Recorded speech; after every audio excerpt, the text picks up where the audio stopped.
이제 하나님의 말씀 보겠습니다. 하나님의 말씀은 에베소서 4장에서 봅니다.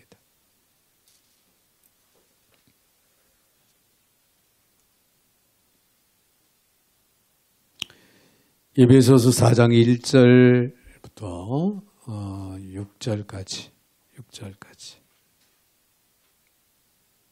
제가 받들어 봉독에 올리겠습니다. 그러므로 주 안에서 갇힌 내가 너희를 권하노니 너희가 부르심을 받은 일에 합당하게 행하여 모든 겸손과 온유로 하고 오래 참음으로 사랑 가운데서 서로 용납하고 평안에 매는 줄로 성령이 하나 되게 하신 것을 힘써 지켜라. 몸이 하나여 성령도 한 분이시니 이와 같이 너희가 부르심의 한 소망 안에서 부르심을 받았느니라. 주도 한 분이시요 믿음도 하나요 세례도 하나요 하나님도 한 분이신 곧 만유의 아버지시라.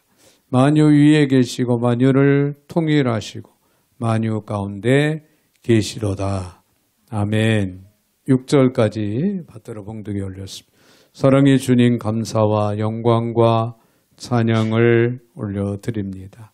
은혜 중에 저희들 오늘도 불러주시고 말씀 앞에 세워주시는 주님, 주의 영으로 이 시간도 함께 하셔서 우리 하나님 크신 영광을 받아 주옵소서. 오늘도 부족한 종의 입술을 주관하시고 사용하시되 우리 하나님 홀로 영광 받아 주옵소서. 예수님의 이름으로 기도하옵나이다. 아멘. 아멘. 할렐루야. 우리 한번 옆에 분들하고 인사 한번 하겠습니다. 인사하실 때 우리는 주 안에서 하나입니다. 네. 우리는 주 안에서 같은 형제 자매 하나인 것을 확신하고 또 하나인 만큼 서로가 협력하고 또 마음을 합해서 하나님이 기뻐하시는 그런 일, 그런 삶을 살아가는 그런 축복이 우리 모두에게 있어지기를 바랍니다. 할렐루야. 오늘 주신 말씀을 통해 성도의 하나됨의 비밀에 대해서 이 시간 함께 생각을 합니다. 영국의 신학자인 알렉 모티오 교수라는 분이 이와 같이 말했습니다. 교회는 하늘과 같은 모습이 있으며 하늘에는 분열이 없다. 지상의 교회는 이상적인 하늘의 교회 그대로 담는 것이 되어야 한다.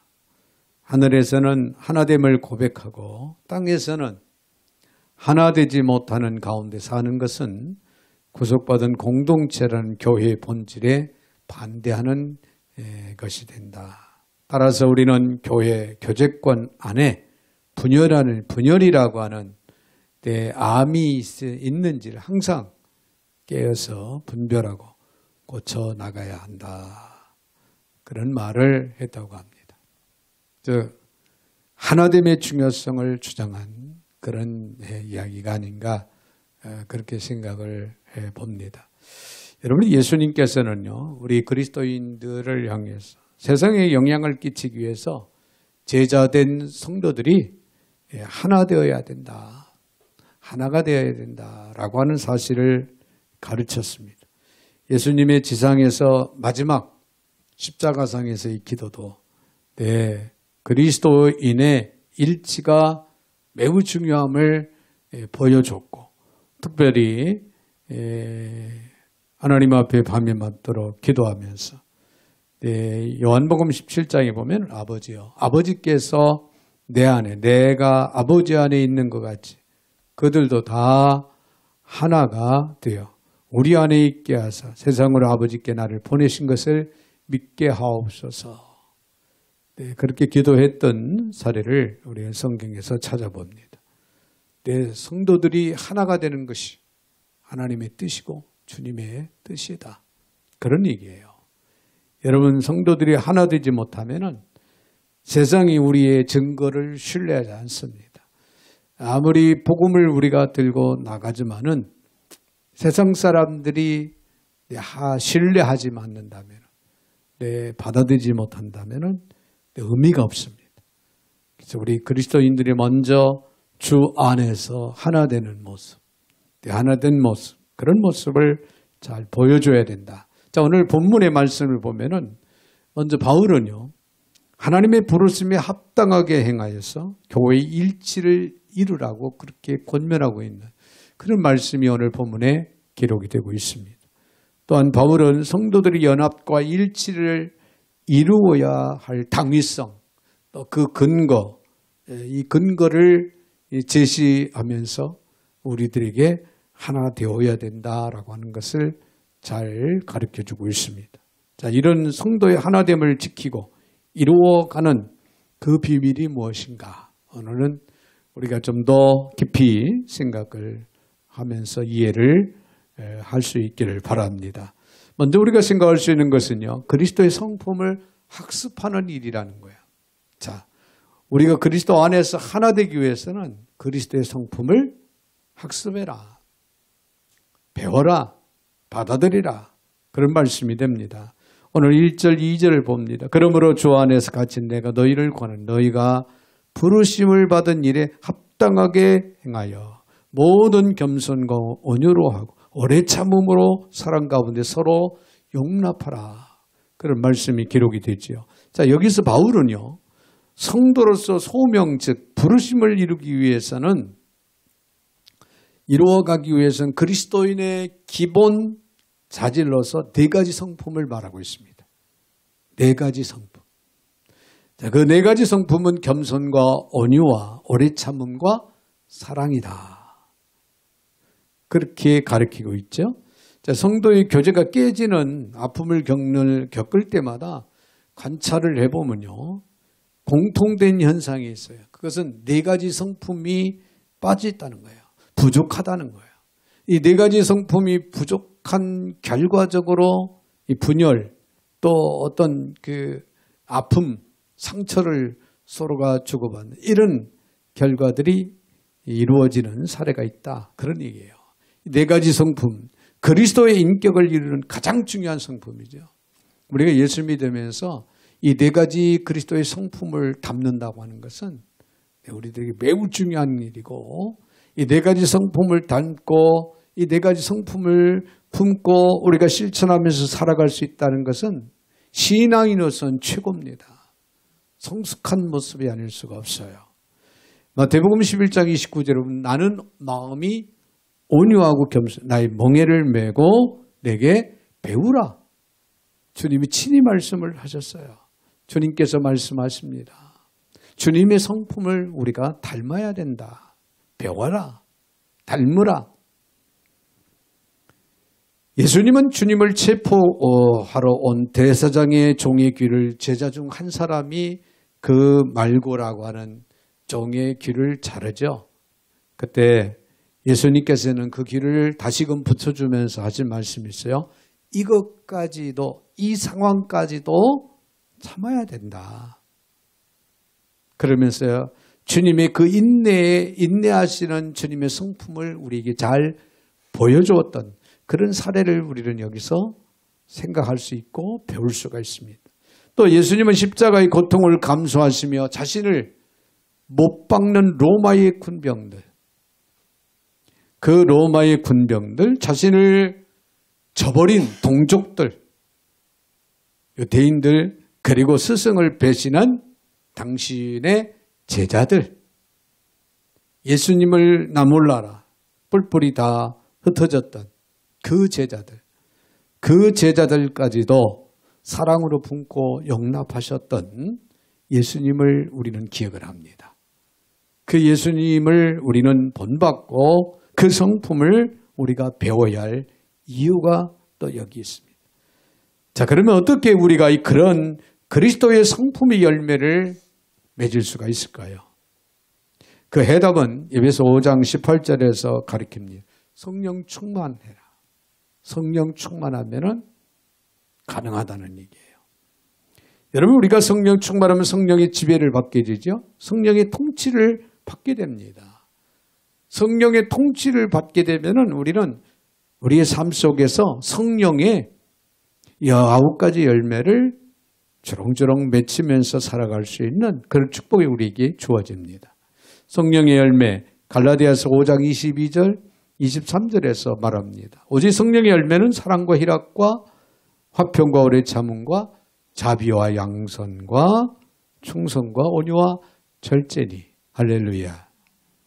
자, 여기 열매는 단수로 되어 있고 이 열매들은 한 인격 곧 예수님의 성품을 지향한 것이다. 우리는 그렇게 이해를 할 수가 있습니다. 여기 이 열매 중에 바울이 본문에서 언급한 겸손과 온유와 오래 참음과 사랑의 용납, 이것이 성령의 9가지 열매에 다 들어있습니다. 여러분, 우리 인생 속에 이런 성품이 작동을 한다면은 우리가 용납하지 못할 사람은 없습니다. 우리가 이해하지 못할 사람은 하나도 없어요. 이해하지 못할 일도 없어요. 우리는 성령의 열매가 우리 안에서 우리의 삶 가운데서 열매가 이루어진다면은 우리는 주님의 성품을 가지고 모든 것을 이해하고 오래 참고 용서하고 용납할 수가 있다. 그런 얘기예요. 그래서 우리는 성령 충만을 날마다 사모하는 삶을 살아가야 될 줄로 믿습니다. 자, 그리고 그리스도의 성품을 우리 안에 날마다 이루어가야 된다는 거예요. 이루어가야 된다. 이런 그리스도의 성품이 작동하고 학습하기 위해서도 우리는 그 모든 무엇보다도 날마다 어떻습니까? 성령 충만을 사모하는 삶을 살아가야 될 줄로 믿습니다. 네, 그런가 하면 더 나아가서는요. 이미 하나 된 것을 잘 지켜나가야 한다는 거예요. 잘 지켜나가야. 자, 오늘 본문의 3절에 있는 말씀을 봅니다. 평안에 매는 줄로 성령이 하나 되게 하신 것을 힘써 어떻게 하라? 지키라. 하나 되게 한 것을 힘써서 지켜라. 그렇게 가르치고 있죠.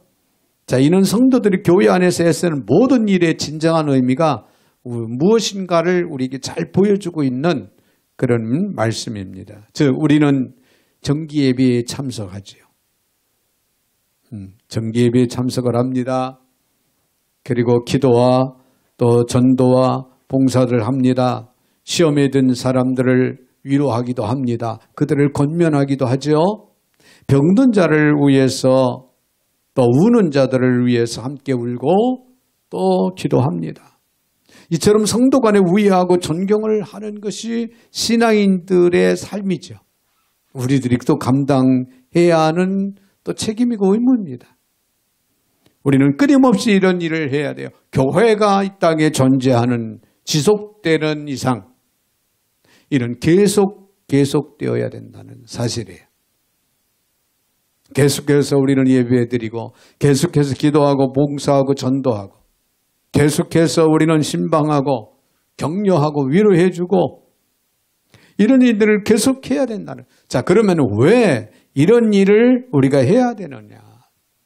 흔히 이것이 성도를 하나 되게 하는 일이다. 그렇게 생각하는 경우들이 없잖아 있을 수가 있어요. 하지만 본문은 그것을 말하고 있는 것이 아닙니다. 평안에 매는 줄로 하나가 되게 하는 것은 누가 하신다? 성령께서 하신다는 거예요. 성령께서 하신 일이라고 분명히 오늘 3절에서 그렇게 말씀을 하고 있죠. 그렇습니다. 성령께서는 유대인도 이방인도 회심시켜서 그들을 통해 전혀 새로운 한 몸을 만드시고 계셨고 만드신다는 거예요. 이것이 바로 교회입니다. 교회가 그리스도 안에서 성령께서 하나 되게 하는 그런 일을 성령님이 하셨고 지금도 하시고 계시다. 지금도 하시고 계시다는 거예요. 그러므로 교회는 전적으로 성령의 창조물이라 할 수가 있죠. 이러한 교회는 정녕 아름답습니다. 거룩합니다. 그러나 우리가 한 가지 알아야 할 것은 교회는 정물이 아니라는 사실이에요. 그렇습니다. 교회는 결코 한 폭의 그림 같은 존재가 아니라는 거예요. 우리가 바라만 보고 느끼기만 하고 생각만 하라 하는 그런 곳이 교회가 아니에요. 그 자체가 정지에 있어서 단지 아름다움과 거룩함과 조화를 감상하도록 주신 것이 아니라는 거예요. 여러분, 교회는요, 살아있는 것입니다. 할렐루야. 교회는 살아있고, 유기체적인 것이고, 활동이 성장하는 곳이 교회입니다. 생명력이 넘쳐나는 곳이 교회다. 그런 얘기예요. 그래서 우리가 교회 열심히 참여하는, 주일날 주 앞에 나와서 하나님 앞에 주의 이름으로 머리 숙여 예배해야 되는 것이고, 기도 생활도 해야 되는 것이고, 전도도 해야 되는 것이고, 서로가 협력해서 봉사도 하는 것이고, 선교도 해야 되는 것이고, 헌신도 해야 되는 겁니다. 움직이는, 활동하는 생명력이 넘쳐나는 것, 그것이 바로 교회예요. 그럴 만큼 그것은 반드시 얼마든지 깨어질 수 있고 넘어질 수 있고 분열될 수 있고 심한 경우에는 멸절될 수도 있습니다. 바로 이것이 사도 바울이 오늘 본문에서 우리에게 말하고자 하는 그런 내용이에요. 강조하는 그런 내용이다. 그런 얘기예요. 다시 말해서 교회란 그 자체가 거룩한 것이요 아름다운 것이지만 언제든 깨어질 수도 있고 엎어질 수도 있고 분열될 수가 있다고 하는 얘기예요. 그러므로 성령께서 하나 되게 하신 그것을 온전히 우리가 어떻게 해야 한다? 지켜야 된다는 거예요. 지켜야 된다. 지속적으로. 할렐루야. 여러분, 우리가 그리스도 안에서 우리 하나 되는 그런 은혜와 축복을 성령을 통해서 우리가 힘입고 살아가는데 우리 스스로가 그것을 지키지 못하고 이해하지 못하고 오래 참지 못하고 사랑하지 못하고 희생하지 못하고 분열시키고 갈라놓고 문제를 일으킨다면 그것은 하나님께서 원치 않으시는 거예요. 성령을 거스르는 행위가 되는 거예요. 그래서 사도 바울이 에베소 교인들을 향해서 지금 강조하고 권면하고 또 강조를 하고 있는 거예요. 이미 성령께서 하나 되게 하신 것을 너희들 흐트러 놓지 마라. 분열시키지 마라. 하나 되어서 내 하나님의 뜻을 이루어 나가는 생명력 있고 활동 있는 그런 교회로 든든히 세워나가라고 그렇게 가르치는 거예요. 그러므로 우리는 성령을 통해 하나 된 모든 일들, 모든 것을 온전히 지키기 위해서 노력하는 그것이야말로 진정 하나됨의 삶이라고 하는 사실을 잊지 마시기를 바랍니다. 네, 더 나아가서는 삼위 하나님의 부르심을 따라 살아가는 일이에요. 성삼위 하나님의 우리를 부르신 그 부르심을 따라서 살아가는 길이야말로 하나됨의 비밀이라는 거예요. 자, 오늘 4절 6절에서 그렇게 가르칩니다. 몸이 하나의 성령도 한 분이 이와 같이 너희가 부르심의 한 소망 안에서 부르심을 받았느니라. 주도 한 분이시요 믿음도 하나요 세례도 하나요. 하나님도 한 분이시고 만유의 아버지시 만유 위에 계시고 만유를 통일하지 만유 가운데 계시도다. 할렐루야. 성삼위 하나님의 선택하시고 우리를 부르신 그 부르심에 따라서 살아가는 길, 이게 하나됨의 삶이라는 거예요. 여기서 부르심을 받은 성도들의 연합, 일치의 당위성과 근거를 분명하게 우리에게 말해주고 있는 거예요. 그것이 4절에서 뭐라고 얘기합니까? 성령이 하나이다. 몸이 하나요? 성령도 한 분이시다. 자, 오늘 이 말씀은 진정한 교회, 진정한 그리스도인의 진면목이 무엇인지를 우리들에게 여실히 보여주고 있는 그런 말씀인데요. 여러분, 과연 어떤 것이 진정한 교회고 진정한 성도일까요? 여러분, 성도들이 열심히 모여 예배하고 봉사할 때, 또 성도들이 열심히 교회에 모일 때 그것이 진정한 성도의 모습이고 교회의 모습일까요?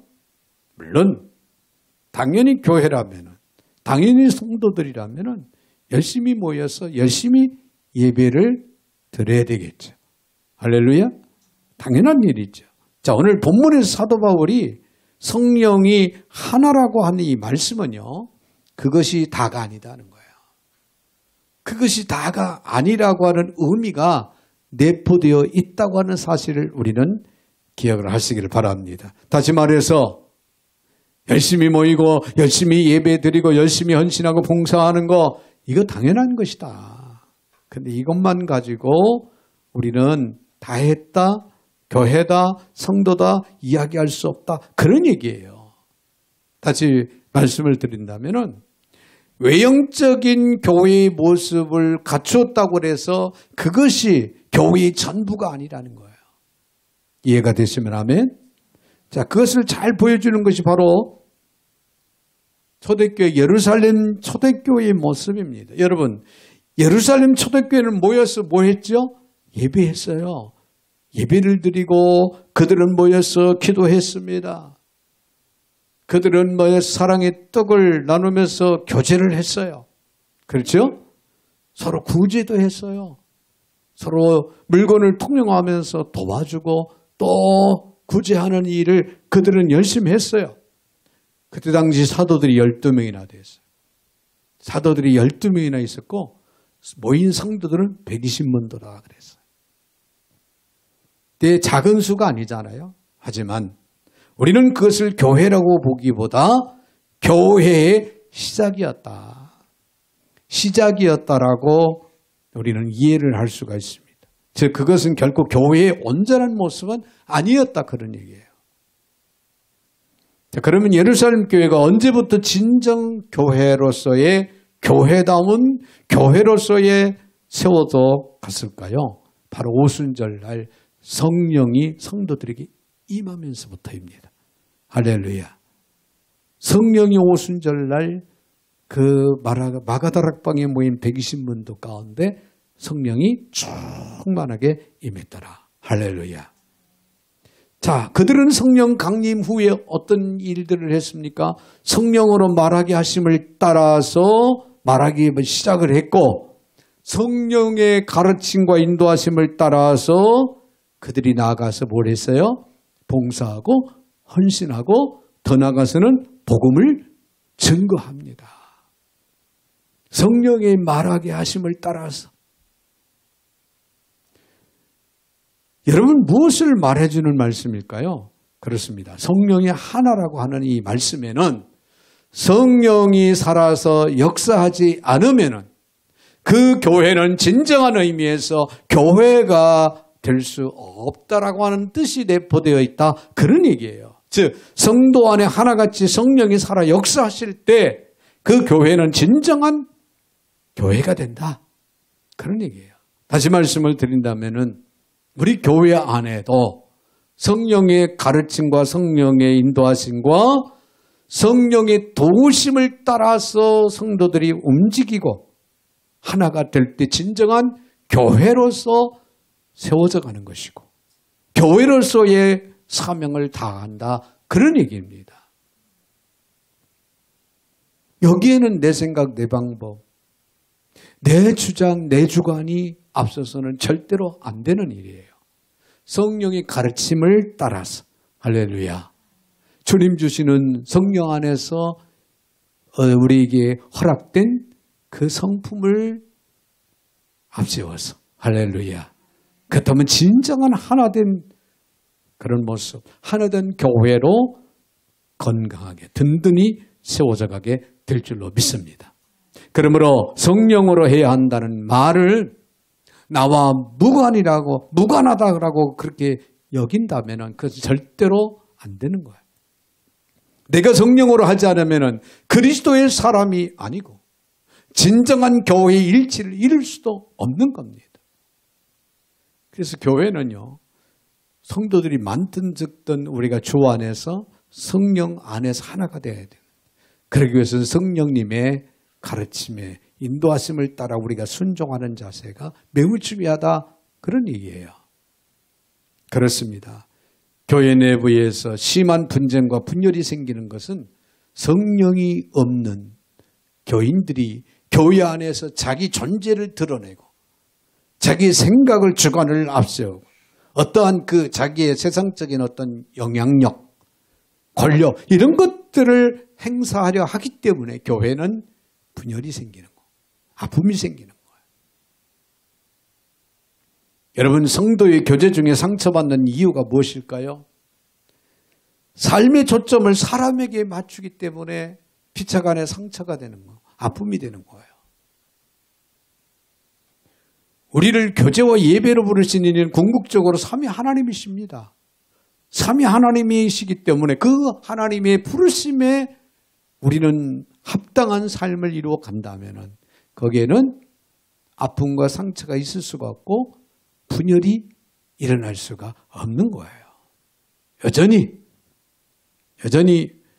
우리는 교제 중에 성숙해 갈 수가 있는 그리스도인들이 되기 위해서도 삼위 하나님의 부르심에 우리는 합당한 삶을 이루어 가야 됩니다. 그러기 위해서는 성령 충만을 날마다 사모하시고 날마다 주님만을 바라보고 의지하고 따라가는 삶을 살아가는 저와 여러분이 되셔야 될 줄로 믿습니다. 사랑하는 성도 여러분, 우리의 삶은 어떻습니까? 자, 그러니까 하나님이 부르신 그 부름에 합당한 삶을 전혀 외면한 채 자기가 하나님을 향해 부르짖는 그 부름에 하나님께서 응답하시기만을 우리는 고대하고 살아가고 있지는 않는지. 그렇다면 우리는 분열을 일으키는 요인이 될 수 있는 삶이 우리의 생활 속에서 드러날 수가 있습니다. 그러나 역으로 우리는 그 하나님의 부르신 그 부름에 합당한 삶을 위해서 오늘도 애쓰고 노력하고 순종하고 우리가 헌신하며 나아간다면 반드시 하나님이 원하시고 기뻐하시는 뜻을 따라서 우리는 하나가 되는 모습을 지켜나갈 것이고 거기에는 분열이 아닌 화합, 일치, 할렐루야. 그래서 하나님이 원하시고 기뻐하는 삶을 이루어갈 수 있는 성도, 그런 교회가 되게 될 줄로 믿습니다. 이를 위해서 오늘도 내일도 우리는 내 성령님을 사모하시고 주님을 바라보면서 믿음 안에서 내 신실하고 아름답고 하나된 모습을 살아갈 수 있는 저와 여러분이 되시기를 주의 이름으로 축원을 드립니다. 거룩하신 하나님 감사합니다. 오늘도 은혜 중에 저희들을 불러주시고 또 한마음 대 영으로 여호와 이름을 높이고 찬양하며 또 귀한 말씀 받게 하심을 감사드립니다. 성삼위 하나님 은혜 안에서 그 부르심에 합당한 삶을 통하여 하나됨을 이루어갈 수 있는 일에 저희들이 앞장서고 또 헌신하고 또 저희들을 통하여 정말 아름다운 열매를 맺어 하나님께 영광 올릴 수 있도록 복의 복을 더하여 주옵소서. 예수님의 이름으로 축복하며 기도하옵나이다. 아멘. 아멘.